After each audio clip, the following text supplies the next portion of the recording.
स्वागत है दोस्तों। आज हम आपको खाटू श्याम जी के मंदिर की यात्रा पर ले चलेंगे। हाँ, आपने सही सुना, वो खाटू श्याम जी जिनके चमत्कारों की कहानियां दूर दूर तक फैली हैं। जानेंगे कैसे पहुंचना है, खाटू श्याम जी की कहानियां और यात्रा के दौरान कहां घूमना और खाना है। वो सारी बातें जो आपको एक यादगार यात्रा प्लान करने में मदद करेंगी। तो भाई, वीडियो शुरू करने से पहले एक लाइक तो बनता है, और हाँ, सब्सक्राइब करना मत भूलना ऐसे ही मजेदार वीडियो के लिए। तो दोस्तों, सबसे पहले बात करते हैं कि खाटू श्याम जी के दरबार तक पहुंचते कैसे हैं। यह यात्रा जितनी रोमांचक है उतनी ही आध्यात्मिक भी। देखो, सबसे पहले आपको अपनी गाड़ी, बस, ट्रेन जो भी आपके लिए सही लगे, उससे पिंक सिटी जयपुर पहुंचना होगा। जयपुर, जिसे गुलाबी नगरी भी कहा जाता है, अपने ऐतिहासिक और सांस्कृतिक धरोहरों के लिए प्रसिद्ध है। जयपुर राजस्थान का दिल, अपने आप में घूमने लायक जगह है। यहाँ के किले, महल और बाजार आपको एक अलग ही दुनिया में ले जाते हैं। लेकिन अभी हमारा ध्यान खाटू श्याम जी पर है, तो जयपुर से खाटू श्याम जी मंदिर लगभग 80 किलोमीटर दूर है। ये यात्रा आपको राजस्थान की ग्रामीण सुंदरता से भी रूबरू कराएगी। अब आपके पास ऑप्शंस हैं, बस टैक्सी या अपनी गाड़ी। हर विकल्प के अपने फायदे और नुकसान हैं। बस आपको थोड़ा सस्ता पड़ी ढेगा, टैक्सी थोड़ी महंगी लेकिन आरामदायक, और अपनी गाड़ी मतलब पूरी यात्रा आपके हिसाब से। अपनी गाड़ी से यात्रा करने का एक अलग ही आनंद है।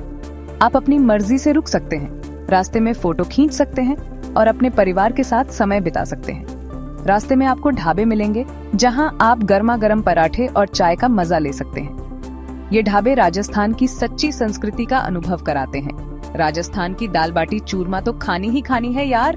ये पारंपरिक भोजन आपकी यात्रा को और भी यादगार बना देगा। अगर आप अपनी गाड़ी से जा रहे हैं तो ध्यान रखें, राजस्थान में हाईवे पर स्पीड लिमिट का ध्यान रखें। यहाँ के हाईवे अच्छे हैं, लेकिन सुरक्षा सबसे पहले आती है, और ट्रैफिक नियमों का पालन करें।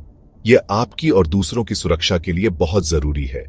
और हाँ, गूगल मैप्स का इस्तेमाल करने में कोई शर्म नहीं है। ये आपको सही दिशा में ले जाएगा और भटकने से बचाएगा। भटकने से अच्छा है पहले ही रास्ता पता कर लो। इससे आपका समय भी बचेगा और आप बिना किसी परेशानी के मंदिर पहुंच सकेंगे। एक बार जब आप खाटू श्याम जी के कस्बे में दाखिल होते हैं, तो आपको एक अलग ही तरह की शांति और भक्ति का माहौल महसूस होगा। यहाँ की हवा में ही भक्ति की खुशबू है। हर तरफ भक्तों का तांता लगा रहता है, जयकारे गूंजते रहते हैं। यह दृश्य आपको एक अलग ही ऊर्जा से भर देगा। वाकई में यहाँ आकर मन प्रसन्न हो जाता है। यह अनुभव आपको जीवन भर याद रहेगा। तो दोस्तों, ये था खाटू श्याम जी मंदिर पहुंचने का रास्ता। उम्मीद है कि यह जानकारी आपके लिए उपयोगी साबित होगी। अब अगले चैप्टर में हम आपको बताएंगे खाटू श्याम जी की कहानी। बने रहिए हमारे साथ और जानिए खाटू श्याम जी के चमत्कारिक किस्से। दोस्तों, खाटू श्याम जी कोई आम इंसान नहीं थे। उनकी कहानियां भक्ति, साहस और त्याग की अद्भुत मिसाल हैं।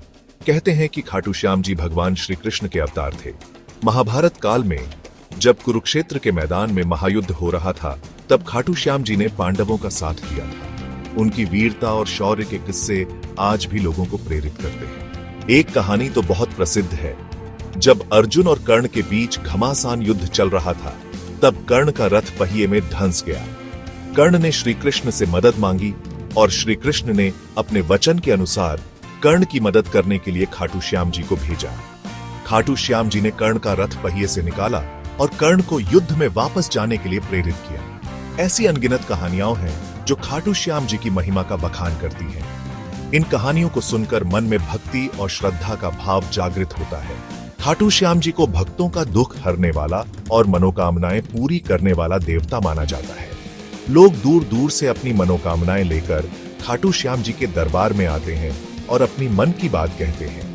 कहते हैं कि सच्चे मन से की गई प्रार्थना खाटू श्याम जी जरूर सुनते हैं। दूसरे दिन आप आसपास की जगहें घूम सकते हैं। खाटू श्याम जी मंदिर के पास श्याम कुंड, श्याम बाग और श्याम मंदिर जैसे स्थान हैं, जिन्हें आप देख सकते हैं। श्याम कुंड में स्नान करने का विशेष महत्व है। कहते हैं कि इस कुंड में स्नान करने से सभी पाप धुल जाते हैं। श्याम बाग एक बहुत ही सुंदर बगीचा है, जहां आप कुछ देर आराम से बैठकर प्रकृति का आनंद ले सकते हैं। अगर आपके पास समय हो तो आप रींगस भी जा सकते हैं, जो खाटू श्याम जी से लगभग 30 किलोमीटर दूर है। रींगस में आपको कई प्राचीन मंदिर देखने को मिलेंगे। दोस्तों, अब बात करते हैं कि खाटू श्याम जी की यात्रा के लिए कितने दिन रखने चाहिए। देखो, ये तो आपकी इच्छा और समय पर निर्भर करता है, लेकिन मैं आपको बताता हूं कि 2-3 दिन में आप आराम से दर्शन कर सकते हैं और आसपास की जगह भी घूम सकते हैं। पहला दिन आप मंदिर दर्शन के लिए रख सकते हैं। सुबह जल्दी उठकर स्नान करके नए कपड़े पहनकर मंदिर जाइए और खाटू श्याम जी के दर्शन कीजिए। मंदिर में भक्तों की भीड़ रहती है, इसलिए थोड़ा धैर्य रखना पड़े रहता है। लेकिन जब आप खाटू श्याम जी के दर्शन करते हैं तो सारी थकान गायब हो जाती है। शाम को आप मंदिर में होने वाली आरती में शामिल हो सकते हैं। आरती का नजारा बहुत ही भव्य और मनमोहक होता है। दूसरे दिन आप आसपास की जगह घूम सकते हैं। खाटू श्याम जी मंदिर के पास श्याम कुंड, श्याम बाग और श्याम मंदिर जैसे स्थान हैं जिन्हें आप देख सकते हैं। श्याम कुंड में स्नान करने का विशेष महत्व है। कहते हैं कि इस कुंड में स्नान करने से सभी पाप धुल जाते हैं। श्याम बाग एक बहुत ही सुंदर बगीचा है जहां आप कुछ देर आराम से बैठकर प्रकृति का आनंद ले सकते हैं। अगर आपके पास समय हो तो आप रींगस भी जा सकते हैं, जो खाटू श्याम जी से लगभग 30 किलोमीटर दूर है। रींगस में आपको कई प्राचीन मंदिर देखने को मिलेंगे। रींगस की यात्रा भी बहुत ही रोचक हो सकती है, क्योंकि वहां के मंदिरों की वास्तुकला और इतिहास बहुत ही अद्भुत है। यात्रा की योजना बनाते समय यह ध्यान रखें कि आप अपनी यात्रा को आरामदायक और यादगार बना सकें। यात्रा के दौरान समय का सही प्रबंधन बहुत महत्वपूर्ण है। अगर आप 2-3 दिन की यात्रा की योजना बनाते हैं तो आप न केवल खाटू श्याम जी के दर्शन कर पाएंगे, बल्कि आसपास की जगहों का भी आनंद ले सकेंगे।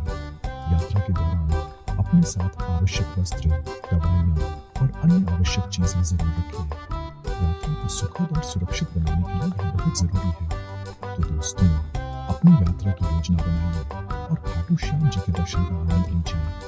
रींगस में आपको कई प्राचीन मंदिर देखने को मिलेंगे। इन मंदिरों की वास्तुकला और इतिहास बहुत ही अद्भुत है। यात्रा की योजना बनाते हुए ध्यान रखें कि आप अपनी यात्रा को आरामदायक और यादगार बना सकें। दोस्तों, अब बात करते हैं कि खाटू श्याम जी की यात्रा के लिए कितने दिन रखने चाहिए। देखो, ये तो आपकी इच्छा और समय पर निर्भर करता है, लेकिन मैं आपको बताता हूँ कि 2-3 दिन में आप आराम से दर्शन कर सकते हैं और आसपास की जगह भी घूम सकते हैं। देखो, ये तो आपकी इच्छा और समय पर निर्भर करता है, लेकिन मैं आपको बताता हूँ कि 2-3 दिन में आप आराम से दर्शन कर सकते हैं और आसपास की जगह भी घूम सकते हैं। लेकिन मैं आपको बताता हूँ कि 2-3 दिन में आप आराम से दर्शन कर सकते हैं और आसपास की जगह भी घूम सकते हैं। पहला दिन आप मंदिर दर्शन के लिए रख सकते हैं। सुबह जल्दी उठकर स्नान करके नए कपड़े पहनकर मंदिर जाइए और खाटू श्याम जी के दर्शन कीजिए। मंदिर में भक्तों की भीड़ रहती है, इसलिए थोड़ा धैर्य रखना पड़ता है। लेकिन जब आप खाटू श्याम जी के दर्शन करते हैं तो सारी थकान गायब हो जाती है। शाम को आरती का नजारा बहुत ही भव्य और मनमोहक होता है। तो दोस्तों, खाटू श्याम जी के दर्शन के बाद अब बारी है आसपास की जगह एक्सप्लोर करने की। यहाँ की यात्रा सिर्फ धार्मिक नहीं, बल्कि एक अद्भुत अनुभव है जो आपको जीवन भर याद रहेगा। और यकीन मानो, यहाँ घूमने के लिए बहुत कुछ है। यहाँ की हर जगह अपने आप में खास है और आपको एक अलग ही अनुभव देगी। सबसे पहले बात करते हैं श्याम कुंड की। ये कुंड खाटू श्याम जी मंदिर के पास ही स्थित है और इसका धार्मिक महत्व बहुत बड़ा है। ये कुंड खाटू श्याम जी मंदिर के पास ही स्थित है और इसका धार्मिक महत्व बहुत बड़ा है। यहाँ आकर आपको एक अलग ही तरह की शांति और पवित्रता का अनुभव होगा और इसका धार्मिक महत्व बहुत बड़ा है।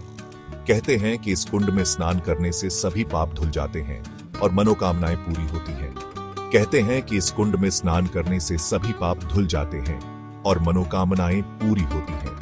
यहाँ आकर आपको एक अलग ही तरह की शांति और पवित्रता का अनुभव होगा और मनोकामनाएं पूरी होती हैं। यहाँ आकर आपको एक अलग ही तरह की शांति और पवित्रता का अनुभव होगा। यहाँ आकर आपको एक अलग ही तरह की शांति और पवित्रता का अनुभव होगा। अब बारी है श्याम बाग की। अब बारी है श्याम बाग की। ये हरा भरा बगीचा आपको शहर की भीड़ भाड़ से दूर शांति और सुकून के पल बिताने का मौका देता है। ये हरा भरा बगीचा आपको शहर की भीड़ भाड़ से दूर शांति और सुकून के पल बिताने का मौका देता है। यहाँ आप अपने परिवार और दोस्तों के साथ कुछ समय बिता सकते हैं, फोटो खिंचवा सकते हैं और यादें बना सकते हैं। यहाँ आप अपने परिवार और दोस्तों के साथ कुछ समय बिता सकते हैं, फोटो खिंचवा सकते हैं और यादें बना सकते हैं। अगर आप थोड़ा और घूमना चाहते हैं तो आप श्याम मंदिर भी जा सकते हैं और यादें बना सकते हैं। अगर आप थोड़ा और घूमना चाहते हैं तो आप श्याम मंदिर भी जा सकते हैं। अगर आप थोड़ा और घूमना चाहते हैं तो आप श्याम मंदिर भी जा सकते हैं।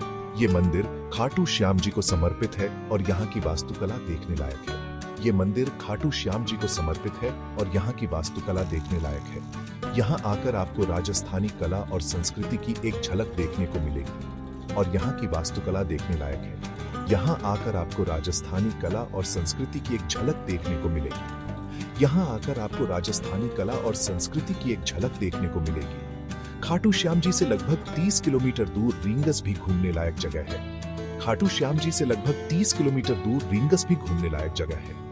यहाँ आपको कई प्राचीन मंदिर देखने को मिलेंगे जो अपनी वास्तुकला और इतिहास के लिए जाने जाते हैं। यहाँ आपको कई प्राचीन मंदिर देखने को मिलेंगे जो अपनी वास्तुकला और इतिहास के लिए जाने जाते हैं। तो दोस्तों, खाटू श्याम जी की यात्रा सिर्फ धार्मिक यात्रा नहीं है, बल्कि ये एक ऐसा अनुभव है जो आपको जीवन भर याद रहेगा, जो अपनी वास्तुकला और इतिहास के लिए जाने जाते हैं। तो दोस्तों, खाटू श्याम जी की यात्रा सिर्फ धार्मिक यात्रा नहीं है, बल्कि ये एक ऐसा अनुभव है जो आपको जीवन भर याद रहेगा। तो दोस्तों, खाटू श्याम जी की यात्रा सिर्फ धार्मिक यात्रा नहीं है, बल्कि ये एक ऐसा अनुभव है जो आपको जीवन भर याद रहेगा। बल्कि ये एक ऐसा अनुभव है जो आपको जीवन भर याद रहेगा। भाई, घूमना फिर खाना, ये कॉम्बिनेशन ही सबसे बढ़िया होता है।